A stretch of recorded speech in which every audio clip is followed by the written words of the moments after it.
Yes, absolutely. The eye is not immune, and cataracts, macular degeneration, all these things. Diet does play a role in it as well. You are listening to Veggie Doctor Radio, and this is episode number 165. Welcome to Veggie Doctor Radio. I am your host, Dr. Yami, board-certified pediatrician, certified lifestyle medicine physician, certified health and wellness coach, author, speaker, mother, wife, and human being. I passionately believe in the power of diet, habits, and mindset in sparking and sustaining well-being and joy in our lives.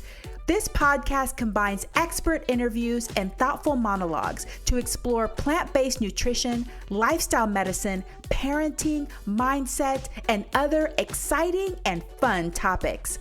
I hope that these episodes inspire you, uplift you, and equip you with the knowledge and tools to live your best life. Are you ready to get started? Let's do it. Welcome, veggie lovers. This is such an interesting and fun podcast episode for you. I know you're going to love it. I loved it. I had such a fantastic time getting to know Dr. Sylvia Odorsic. But before I tell you more about her, I just want to tell you about the situation I'm in right now. We are in the middle of a very intense heat wave. Where I live, it's going to be 115 degrees today. Very hot. The air conditioning unit in my office and at my home broke yesterday on the same day. So I am currently recording with a fan on me because it's 85 degrees in my house. So if you hear a little hum in the background, it's the fan that's trying to keep my sweating down as I record this intro. So anyway, I hope that you send me cooling thoughts and really hope that everybody stays safe. I know that this heat wave has hit a lot of places in the country and it is intense. It's very, very intense. Just want to remind you that the information on this podcast is for informational and educational purposes only. It is not meant to replace careful evaluation and treatment. So if you have concern about you or your child's eating, nutrition, or growth, please consult a health professional. Dr. Sylvia Odorsic is a Toronto-based double board certified MD, certified in lifestyle medicine and ophthalmology. She is also an author and speaker whose sole mission is to revolutionize the current healthcare paradigm through plant-based nutrition and healthy lifestyle habits. Dr. Sylvia transitioned to a plant-based lifestyle 4 years ago after being totally burnt out, and it completely changed her life trajectory. She is a conscious leader who believes that health is our ultimate portal into spirituality and self-fulfillment. Dr. Sylvia offers lifestyle medicine consultations and personal health coaching virtually, as well as evidence-based online plant-based nutrition course for anyone wanting to totally overhaul their nutrition. Finally, she is currently training for her first solo marathon and, of course, running purely on plants. Oh, love it so much. And for all of you listening, this, of course, was recorded before it aired, and today is supposed to be the day that Dr. Sylvia runs her solo marathon. So I have run 13 half marathons and 2 full marathons, all of them except for 1 half marathon, my very first, on a plant-based diet. And let me tell you, running a marathon is not easy. It is not easy. It definitely takes some persistence and grit. And for her to do it by herself, that's a whole nother level of grit. So Dr. Sylvia, we're cheering you on. We're applauding for you. You can do it. Can't wait to see the pictures of you when you finish your marathon. This episode, we talk about her journey, how she discovered plant-based nutrition. It's a very good story. We talk about her passion for lifestyle medicine, the link between diet and eye health, because she is an ophthalmologist, so that is a physician who treats the eyes. It is connected to the rest of our body, so she's going to tell us how. We also talk about her athletic pursuits, how she decided to run a marathon, her very first marathon, and then we start talking about plant-based nutrition, how it's linked to spirituality and self-fulfillment. We get a little deep in this area. And we talk about human design. So if you haven't heard about it, yeah, it's different. No, it's not evidence-based, but it's interesting. So if you are interested in learning about those kinds of things and you like the abstract way of thinking about yourself and the world, then you might be interested in that. So this is a great episode. I just really fell in love with Dr. Sylvia. She's so positive. She has such great energy. And, that's why I love doing this podcast, because I get to meet some of the coolest people in the world, including you, my listeners. Thank you for reaching out to me. Thank you so much for writing reviews about the podcast and sharing it with your friends and family who you think this would benefit. I really, really appreciate. Thank you for being here week after week. Without further ado, I welcome Dr. Sylvia Odorsic. Dr. Sylvia Odorsic, welcome to Veggie Doctor Radio. Thank you so much, Dr. Yami. I am beyond excited to dive in today. Oh, you're so sweet. Well, I met you on Clubhouse. I don't even remember what room we were in, but I love being on Clubhouse because it's a really fun place to meet people, but also see the energy and feel the energy that they have when they speak. And immediately after I heard you speak, I'm like, I want her on my podcast. I didn't know very much about you except that you eat plants, which is a big plus for me. So tell me, I'm just excited to hear about you, your story, your journey, and all of these cool things I found about you after I started searching your website. So tell me, how did you discover plant-based nutrition, and how has it altered the trajectory of your life?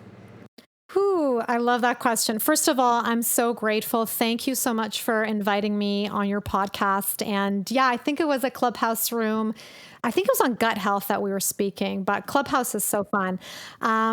So the question you asked is like a question that speaks so dear to my heart. For me, my plant-based journey started off 4 years ago. So I actually watched a documentary called What the Health, which is an amazing documentary on Netflix for anyone that hasn't seen it. But I'll never forget the day. I was taking some chicken and I was trying to like cut the fat off and just thinking like, what can I immerse myself into today? And the documentary is called What the Health. And I had just sort of finished my medical training, a decade of medical training. You know how it is. It takes forever. So I was doing that. And then all of a sudden I put on the documentary and immediately was just mesmerized by what I saw. I sat on my couch that evening and did not move. And what shocked me was that I had just finished a full decade of medical training and nobody had mentioned the power of plant-based nutrition to prevent, treat, and reverse disease. So for me, it was the first time that I'd ever heard this in my life. And I started Googling all of the MDs and, vegan ultra athlete Rich Roll and all these people that were in the documentary to see, is this for real? Like, is there evidence backing this? And I started to go down the rabbit hole that night. I was Googling for hours. I was literally filled with this like excitement and energy. And I basically transitioned to a plant-based lifestyle overnight, except for fish. So I kept fish on for a month, but that was because my own family doctor told me to do so. And that's sort of a different story. But for me, it started because I really wanted to optimize my health. And as a physician, what better way to do it than with nutrition? Yeah. I love hearing from physicians that experience the same thing you did, because it is a shock to the system, isn't it? Like, you hear this information and you're like, this is either not real or I've been duped in medical school and people left out a bunch of information that's important. So, isn't that a weird place to be where it's like, how could I have never heard any of this before? So what were the emotions that you were going through when you were having, this experience? That is such a good question. And I love the way that you said that, duped. Like, I felt like I was in a video game or like in the Matrix where someone said, just a second, all the stuff that we taught you, that's all great and dandy, but we forgot we forgot to teach you about like the fundamentals that will actually treat chronic disease. Like, oops, you had 10 years, but we didn't have time to fit it in. So honestly, the emotions that were running through me was just disbelief and almost a sense of like, I don't know, pissed off, like just feeling like I'd been through so much through medical training and I'd sacrificed my own health, sleepless nights, processed food, all the rest of it. And I wish I had known this, not only for myself, but for my patients. Like, I just felt like it wasn't fair. Yeah, because you became a doctor to help people, right? Yeah, totally. And I think that it's not our fault that our medical training leads us down an approach that's centered on treating the symptoms either with medicine or surgery. And I think because of that, it also leads the public to become skeptical too. And that's why they think all doctors just go to medical school to just make a ton of money, which from my experience, every doctor I've met, they've gone to medical school, they've become a doctor because they want to help people. And if you don't have that information of the important foundation, the upstream concepts of helping people, you do feel like you're not able to change people's lives the way that you were craving to when you first went into medicine. Don't you think? No, absolutely. Like, you just hit the nail on the head there. It's almost like, I don't know if you've seen that meme or that cartoon where like someone is trying to sop up like a leak, right? Or like they're putting Band-Aids over a wound that keeps leaking, or like trying to sop up or mop up a leak, but nobody is asking, like, where's the leak coming from? Like, where's the origin of it? Let's address the origin and the actual issues at play here, like people's lifestyle, their habits, things that they do day in and day out. Because it's easy to give a prescription, right? But that may address some of the symptoms, but whatever the root cause is left untreated, and that creates problems down the road. So I absolutely agree. Exactly. Okay, so you discovered plant-based nutrition, you adopted it overnight, you made some pretty significant changes.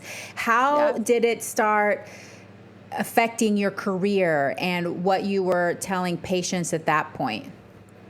So, that's a great question. I'm actually trained as an ophthalmologist, and then I became certified in lifestyle medicine.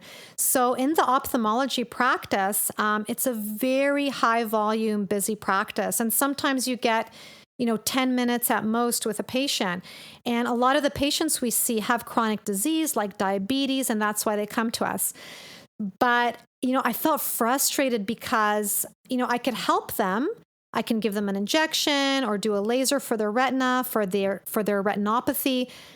But then I had no time to actually address, like, how is actually your insulin control? Like, what are your lifestyle habits like? And I knew that person would be back in 2 weeks or 4 weeks for a repeat injection.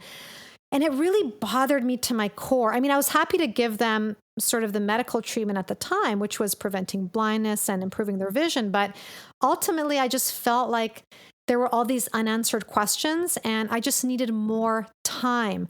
And that's where lifestyle medicine came in, because then I found out about lifestyle medicine, and I was like, okay, well, here's this subspecialty that is a perfect reflection of what I'm doing in my life, and that's resonating big time, and that I can apply to my patients. So then I was like, I got to get certified as a lifestyle medicine physician, and I got to learn more about plant-based nutrition. So I did the course through eCornell, and it kind of spiraled through there.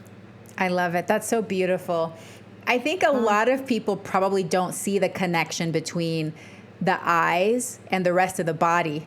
And I always say lifestyle medicine applies to every specialty and subspecialty regardless, because it touches everything. Whether you're going to have to do surgery for somebody's gallbladder, or somebody has retinopathy, it's all connected, it's all related.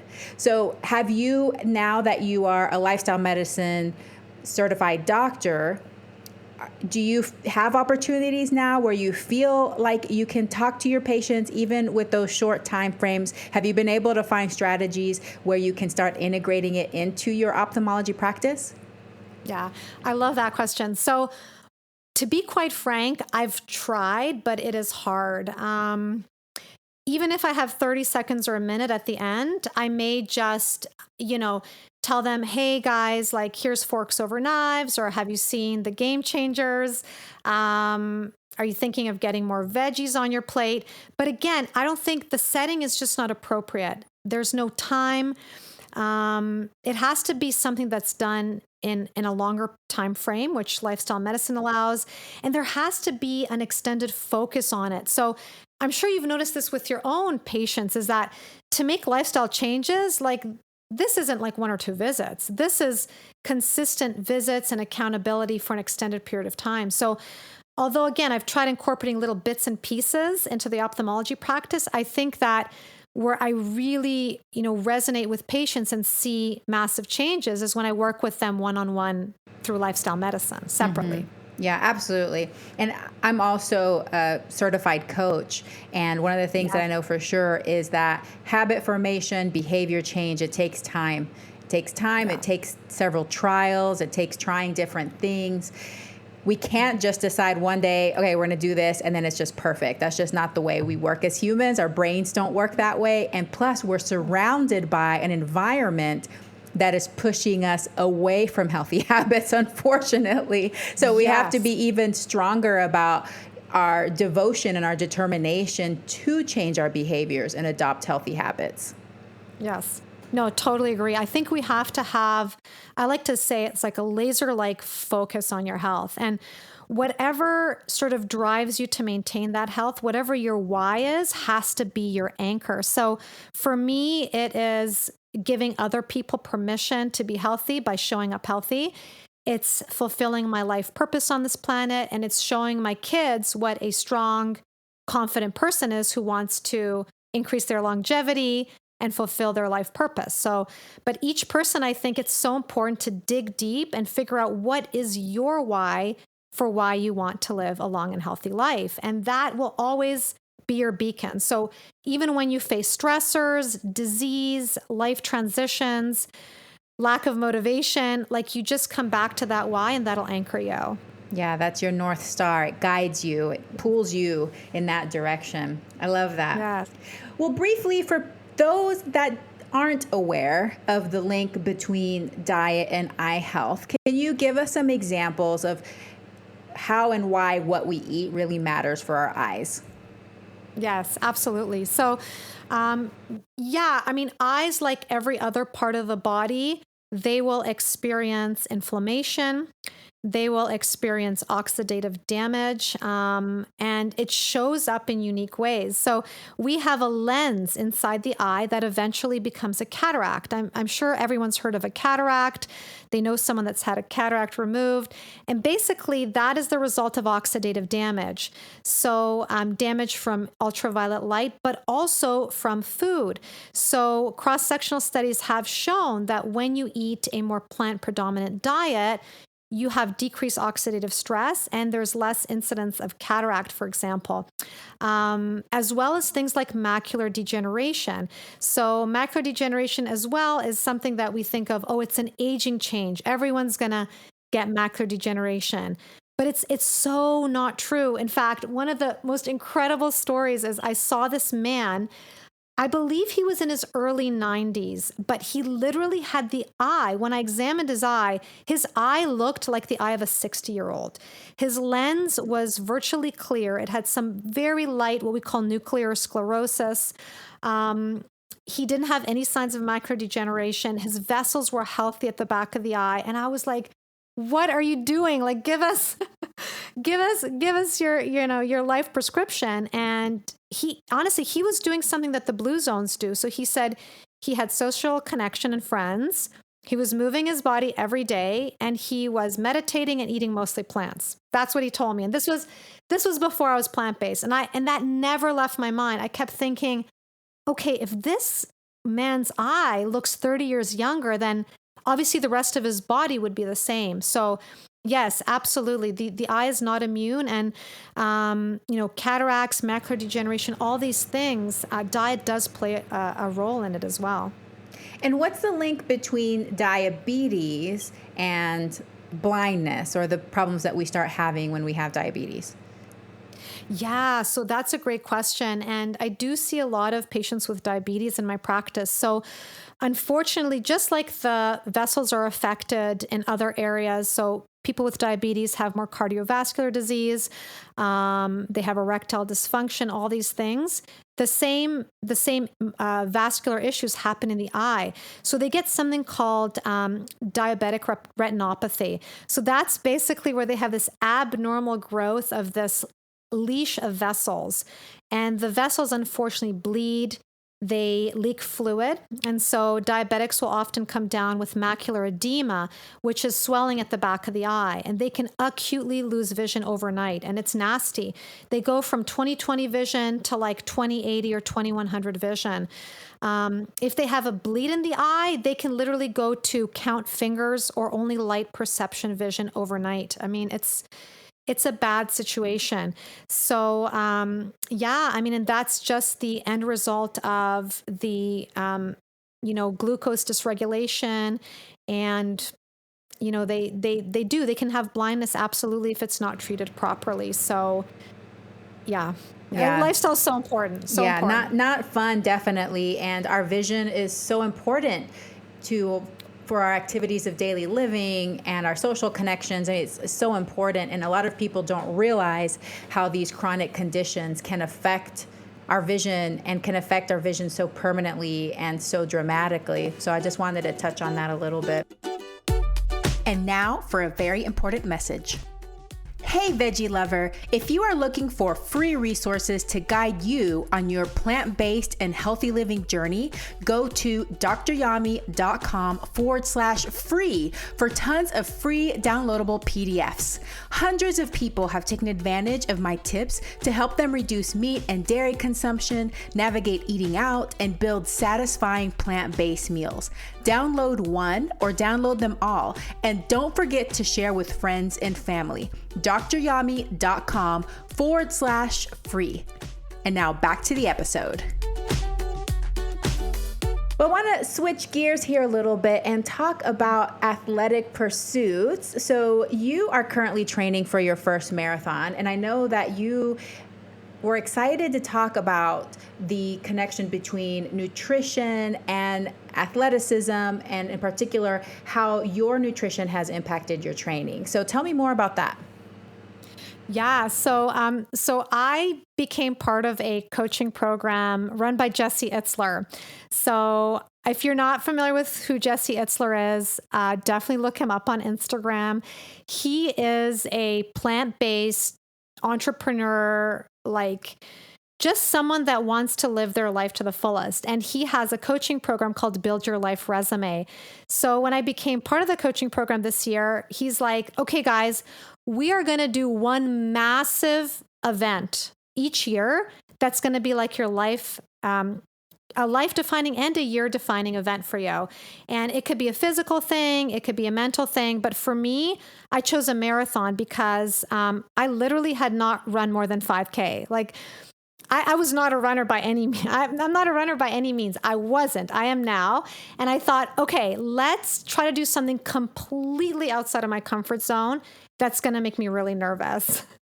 So I chose a marathon because the goal seemed really big. And it is. And I started training for it about 4 months ago. And it's been one of the most incredible experiences for me. Not only in terms of sort of how to properly nourish your body and hydrate yourself, but how to really dial in your mindset and form resiliency and grit. And I think those are values that we should have as physicians, that we should teach our patients, and that we should be teaching our next generation, because without it, we'll just succumb to chronic disease and chronic stress. So it's been super, super fun training for it. And one thing I noticed was that, like, as I was training for it and doing my longer runs, I knew other people that were in similar training programs. and they're not plant-based, and they were having, lots of inflammation, and they were trying to treat themselves post-recovery with like ice baths and massages. And I was also using, sort of foam rollers and Tarragon for massage, but I wasn't doing anything out of the ordinary. And I felt like my recovery was very good, so that I could train consistently, and that sort of interval between the runs, I was able to sort of dial down my inflammation. And I think that nutrition has a lot to do with it, because as your listeners probably know, a whole food plant-based diet is so optimal for your body, and it is anti-inflammatory, and you're giving yourself all the micronutrient density and all the stuff that your body needs to thrive, basically. So I found it amazing. It's been so fun. Congratulations. That's so wonderful. And I think we have plenty of evidence now that athletes can be plant-based and thrive. Like, it's not just possible, but they can just really dominate out there. There's plant-based athletes popping up in every sport now, and they're doing incredible. But that's what I hear over and over again, too, is that recovery time is shorter, less inflammation, you're ready to get back at it sooner than you did before, and all of that. When is your marathon, and where is it going to be? So it's a solo marathon, so there's no official races in Toronto. And so far it's set for July 18th. If all goes well, I'm going to do it July 18th, and I'm going to have my family meet me at different sort of time points.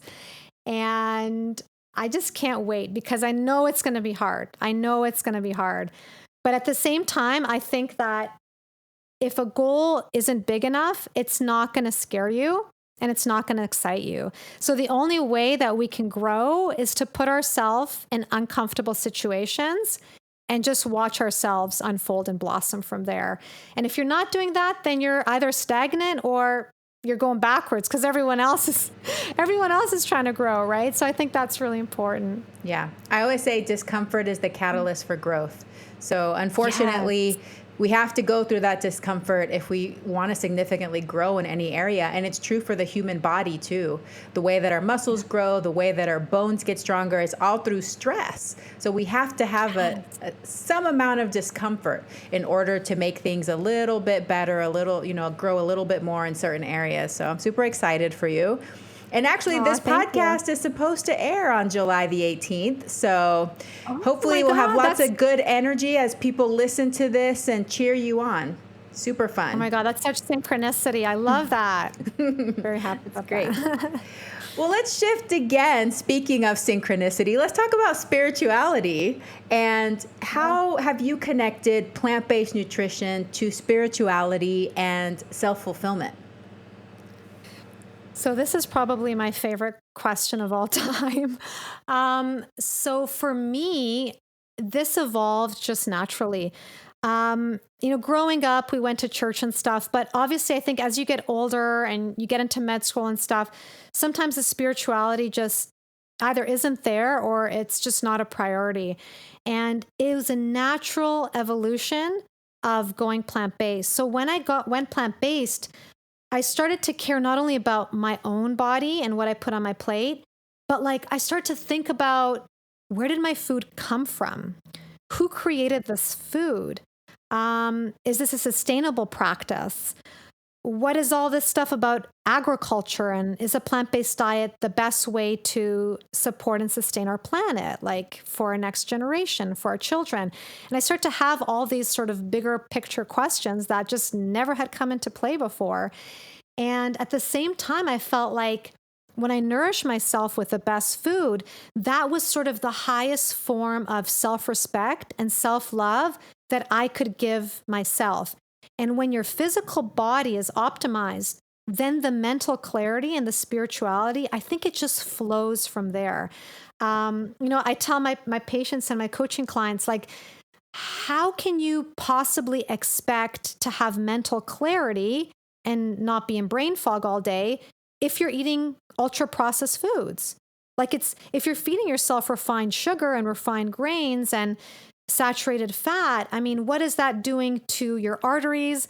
What is that doing to your cells on a cellular level? What is that doing for your mood? I mean, studies have shown that mood is so intricately linked to how many veggies you have on your plate, right? So I think for me, the plant-based lifestyle checks all these boxes. And so spirituality was just a natural evolution. And as I started to care for myself and the planet, I started meditative practice. I started journaling. I started thinking about my legacy, stuff that I never had thought about before. Wow, that's so cool. And I agree. I definitely feel that you have to feel good in your body in order to have that well-being, that fulfillment that you're seeking with your mind as well, because the mind connected to the body. And a lot of people forget that too. Just like we think the eye is like this separate thing, it's just like there. Yeah. Our brain is connected. It's all the same blood going through. And if we don't feel good in our body, often we're not thinking as well, or we're depressed or anxious, not feeling as good. So optimizing what we're eating, how we're living, these stress reduction techniques can really help put our mind in a place where we're able to think of, what else do I want to do? Maybe not just for myself, but for the world. What's my next step? That's beautiful. Yeah. I love it. Yeah, I love that. Yeah, I just want to echo what you said there. Like, I think when you are not healthy, your worldview is only on yourself, because you can only see your own pain, your own discomfort, your own disease. But when you become healthy, you free up that time and that space to serve the world. And one of the most beautiful things is just finding out what you're passionate about and serving the planet at large. And we can only do that if we're healthy. Like, let's be honest, right? Absolutely. I think it really helps, especially for the things that we have control over. And a lot of people don't feel like they have as much control as they do. There's obviously going to be things that are outside of our control, but there's a lot of things that people don't realize are within our control, that we have the ability to make the choice to eat more whole plant foods, decrease our risk of chronic disease by 80-90%, which is a lot. It's not going to be 100%, but a lot, a very, very high percentage. Yes. So do you feel like you're kind of talking about your childhood and you were raised a certain way? Do you feel that your transition to plant-based nutrition kind of opened up your paradigm to a new way to approach spirituality? And have you discovered new things in that journey? Yeah, I mean, I have. I started to immerse myself in podcasts and books that were just spiritual. And I mean, one of my favorites is Eckhart Tolle, A New Earth. So I think I read that a couple months after I started my plant-based lifestyle. And it's just so mind-opening, like just to think about what consciousness is and human consciousness and how we can live beyond ourselves and creating a legacy. And again, I don't know if I would have found that outside of the plant-based lifestyle. I think that they kind of go hand in hand. So, I started following people on Instagram that are, amazing spiritual teachers, and it just started to unfold. It was magical. I don't even know how it happened. I love that. Well, one thing that I've talked about and one thing that I've contemplated before is whenever you adopt a plant-based diet, it seems so radical and so paradigm shifting compared to what everybody else is doing, that it opens your brain up to new possibilities and new things like never before. Because you're like, well, I'm already doing this super different thing than everybody else. So why not? I'm curious about this. Let me just explore this. It's like your open-mindedness goes up a little bit to be able to explore and learn about different ways of thinking, different ways of being, different paradigms. It wasn't until I went plant-based that I learned about minimalism. I don't know if I would have learned about minimalism before that, because it's a very different way of thinking and approaching the world and approaching things and stuff and money.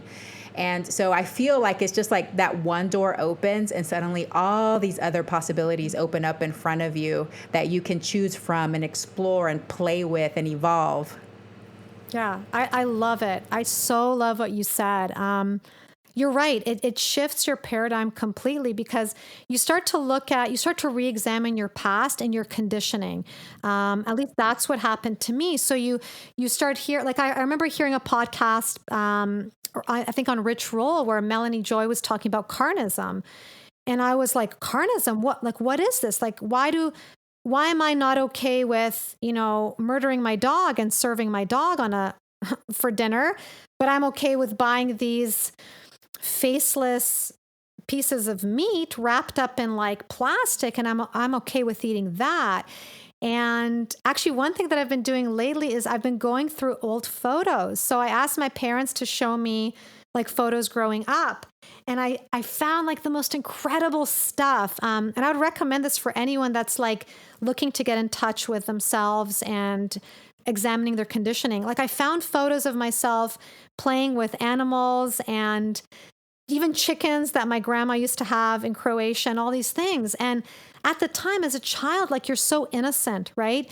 That was not a piece of meat for me. That was an animal, a sentient being, a thing that had feelings. I was hugging it. I was playing with it.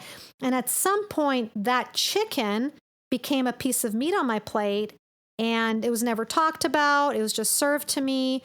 And I accepted it. And looking back now, I'm like, that's not who I really am. Like my true spirit is one where I respect and accept all sentient beings, and I would never want to do them harm. And so that played a big part into it started off, I guess, as a plant-based health obsession, and it migrated into ethical veganism. Yeah, so your words, I'm just feeling like butterflies at the pit of my stomach. And you said just a very important word, a very important concept, which is conditioning. Because I'm very similar to you. So my family in Panama are dairy farmers. And I grew up every summer with my grandparents. And I would go to the farm. And I remember, because the cows were just, they're just out in the pasture, and I would go up to the fence, and they would just be there. They would want to come up to me, and I would just stare into their big, brown, beautiful eyes with these big lashes, and I would be thinking like, is this right? This is something we should do. And I remember my brain saying, no, you have to do this. This is the healthy thing to do. This is the right thing to do. But I think that was that part of my thinking, my beliefs that had been conditioned, because my soul was questioning it from a very young age. My soul was questioning it. Is this the right thing to do? Should I have you here in a field, basically own you? I own your body. You're my property so that I can take your milk. Is this right? And my brain was like, yeah, that's what you have to do. This is how that's how you stay healthy. It's just amazing how we grow up, and we pass it down to our kids too. Yes. I'm so glad you brought that up. So I think one thing that has helped me forgive, because sometimes, it brings up feelings of like, well, why did this happen? Like, why did people tell me these mistruths, or why did my parents, fall into this conditioning or paradigm? But then, yeah, you have to accept the fact that that's just how the society was functioning at the time. And in breaking the paradigm, you, me, your listeners, we all have the capacity to completely shift the paradigm for the future generation. So what before was completely normal, like drinking dairy milk, cow's milk, is now becomes foreign, or something that we know is not healthful, and also is like a detriment to the animals and to our planet. So I think it's so powerful that when you are the break in conditioning, all the generations going forward feel those effects. So it's a generational shift. And I don't know anything more powerful when it comes to legacy than changing that paradigm. Oh, that is so perfectly said, so beautiful. And I'm just imagining this ripple. You're creating this ripple effect that goes down through the generations when you make those changes. And no, I never feel like I'm blaming my parents or my grandparents, because I understand the situation. I understand that they were all immersed in the same paradigm too. It's just interesting. It's just interesting to think about how, because a lot of people don't think that deeply. They're just like, no, this is just the way it is. They don't think about why it is the way it is and how in two completely different cultures, the way it is can be completely different. So what does that mean? What's right and what's wrong? I mean, we could have like a very deep philosophical conversation here about this, but it is just really, really interesting. But I want to talk about human design because this is very interesting as well. And I have heard talks of it. Definitely there's groups on Clubhouse that talk a lot about this too. I didn't really know what it was. I hadn't looked into it. But I saw that on your website you had mentioned it, and I'm like, let me just look into this. I want to know more about this. And speaking of the rabbit hole, I spent several hours delving into it, figuring out my energy type and all this. So tell me, how did you discover this? And can you just give us a brief explanation of what it is and how has it helped you in your life? And now for a very important message. Hey mama, if you are feeling frustrated about mealtime battles, worried that your child isn't eating enough or eating enough vegetables, afraid that your child is going to get some awful deficiency or disease because of the lack of diversity in their diet, I wrote a book that might be for you. A Parent's Guide to Intuitive Eating, How to Raise Kids Who Love to Eat Healthy is available in paperback, ebook, and audiobook through all major online booksellers. Did you know that most children are born with the innate ability to eat the appropriate amount of food to satisfy their hunger and support appropriate growth? Despite this, parents are still anxious and confused about how much and what to feed their children. In addition, many children are labeled as picky eaters or develop behaviors such as hiding and sneaking food. There's also a growing epidemic of dieting behaviors and eating disorders beginning at alarmingly young ages.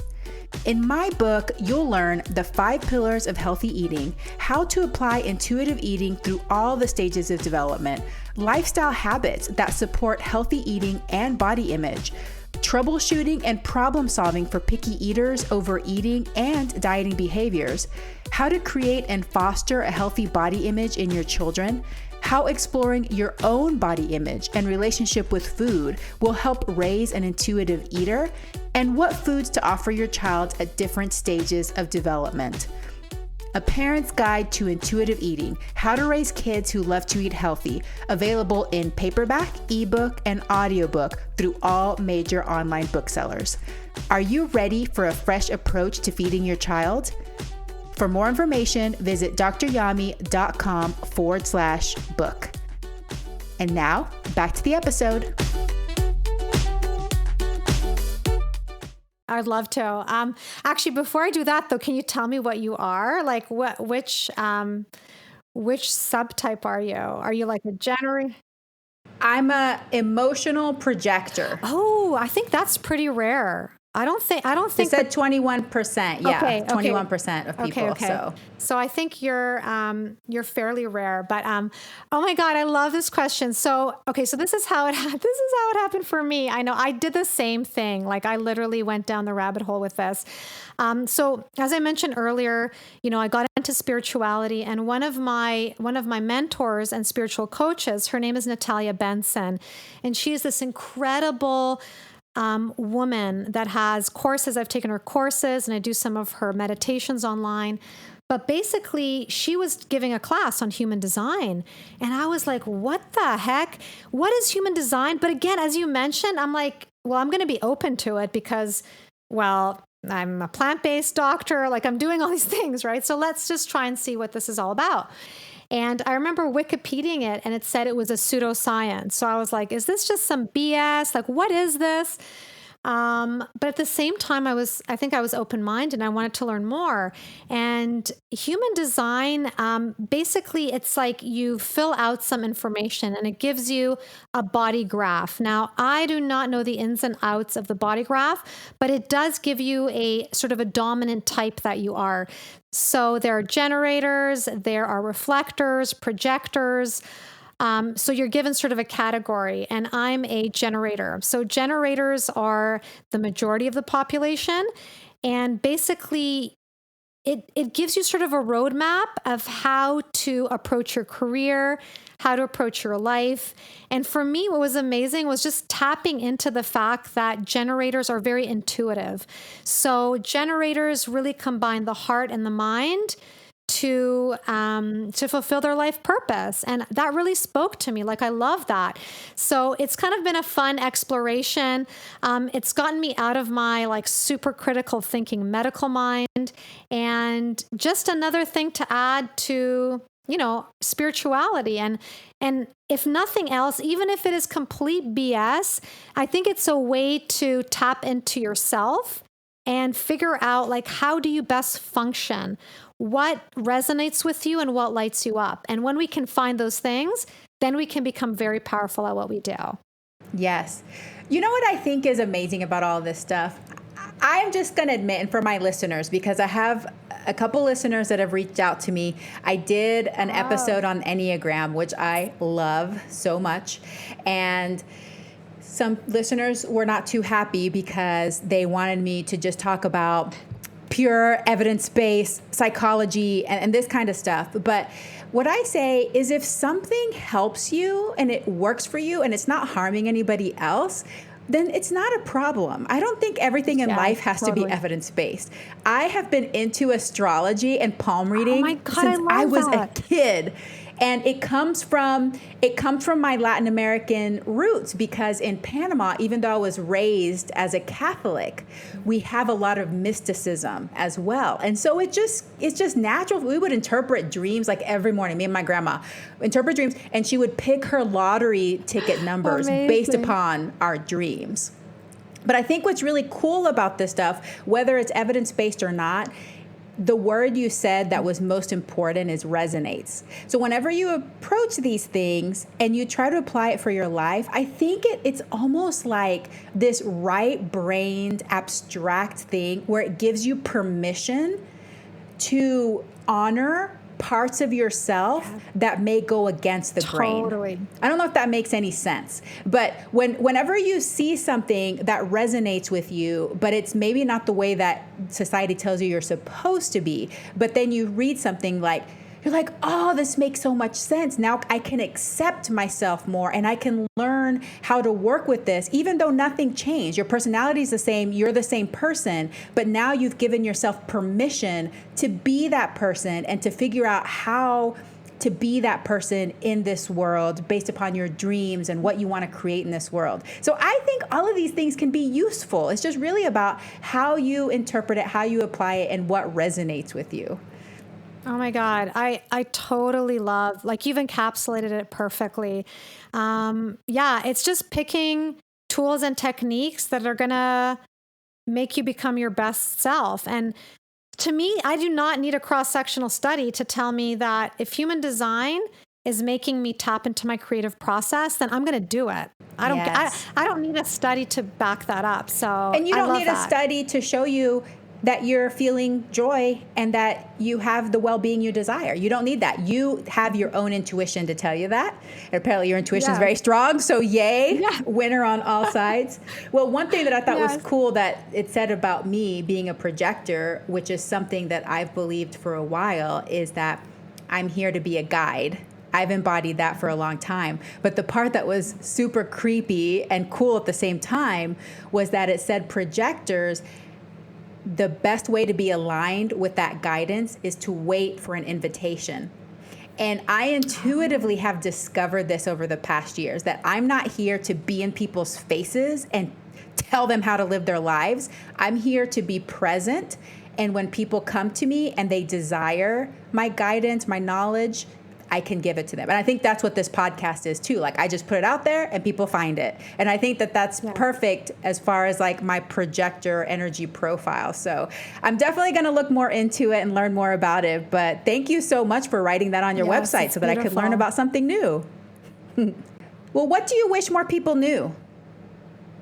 So I think if I could just give one message to people, it would be that lifestyle habits are something that you sort of embody and you add like layers of foundation for your life for the rest of your life. And the more that you add them, the better you become at maintaining them. So it's an amazing process. It's like building a foundation for your success. I envision it like a house. So you have to lay it brick by brick. And eventually the foundation becomes very strong. And then you can add habits fairly successfully. But at the beginning, it's definitely not easy and you're going to have ups and downs. So like even for me, like as I did my marathon training, I started to slip up with my nutrition. Like I started to eat more late at night. And because of my runs, I would be so exhausted. So I'd be like eating tons of food at night. And I knew that that wasn't me. But at the same time, I was able to reel back those habits much quicker than I would have, let's say, 5 years ago. So yeah, I just want everyone to sort of honor where they are, realize that it's a lifelong process, and also realize that as you continue to add habits, you're going to get better and better. And that's going to build confidence and momentum. Oh, that's so perfect. That's so amazing, because we're never going to be a place where we're perfect. And I think perfectionism sometimes leads us astray in feeling that everything has to be perfect, everything is black or white, but it's not. It's like you said, more about laying that foundation, tweaking, changing things as you go. I call it life editing. You know, you have to reevaluate, okay, how am I doing in this area? How am I doing in this area? And make little tweaks along the way. Love that. Yes, absolutely. Yes, I love that. Well, what personal habit are you most proud of and why? I think for me is just, I mean, honestly, I was probably initially most proud of my nutrition, but it's been sort of 4.5 years in the making. Now I'm more proud of my fitness. So once I had that nutrition sort of dialed in, I was able to focus on my fitness. And at first it was just getting that cardiovascular in, just getting in, 2 or 2.5 hours a week, which is the physical activity guidelines. And then I started some resistance training 2, 3 years back, and now the marathon. So that just keeps building and growing. And I'm so proud of myself, because if you would have seen me in medical school, I was like the quintessential book nerd, had never gone to the gym, hadn't exercised for 10 years. It was ridiculous. Like it was just absurd. So to see myself then and now is just like, wow, all these habits are really making a big difference. Total transformation, and anything is possible. Sounds like never give up, people. Totally. So you can start where you are. Totally. Well, Dr. Sylvia, this has been so awesome. Thank you so much for giving me your time. I would love to know how listeners can connect with you and what products and services you currently offer. It's been honestly so much fun. I think we had a lot of like sort of in-depth conversation too around spirituality. So it's been so fun. In terms of connecting, I'm very active on Instagram. So my handle is at dr.sylvia, SILVIA.MD.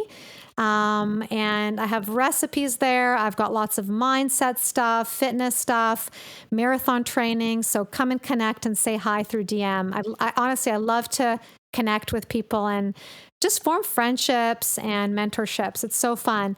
In terms of my offerings, I actually have an online plant-based nutrition course, and this is the course I wish I had 4 years ago when I was starting my journey. It is all evidence-based. It's self-paced. You can take it online anytime. And it teaches you all the techniques and tools that I use with my own lifestyle medicine patients and clients.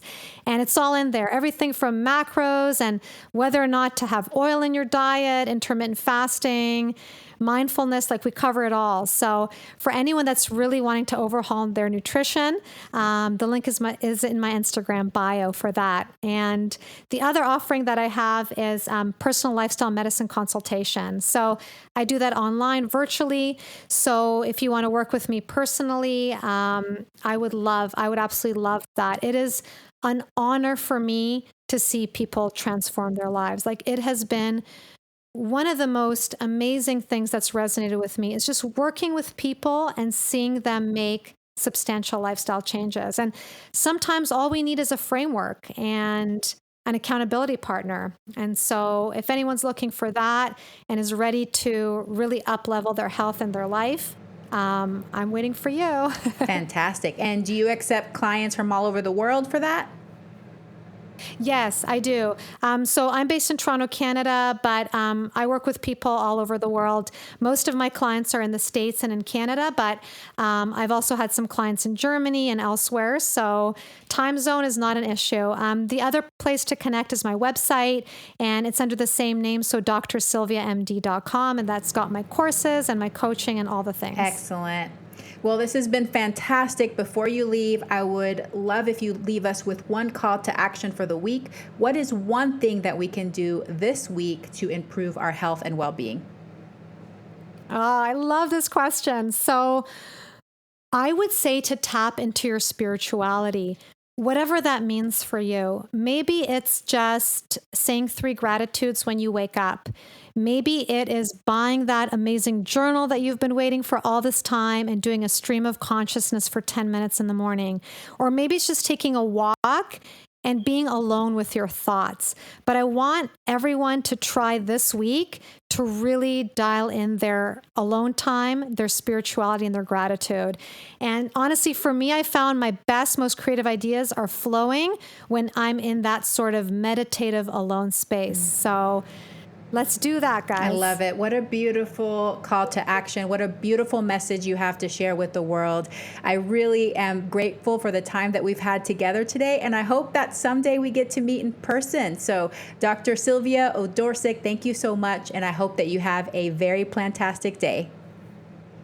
Oh my gosh, Dr. Yami, it's been a pleasure, and we absolutely will make it happen. Hey, veggie lover. I hope that you loved today's episode. Will you take a second and do me a huge favor? Please subscribe to my podcast so that you never miss an episode. You're the reason I'm here, and I want to share it all with you. Thank you for listening, and have a plantastic day.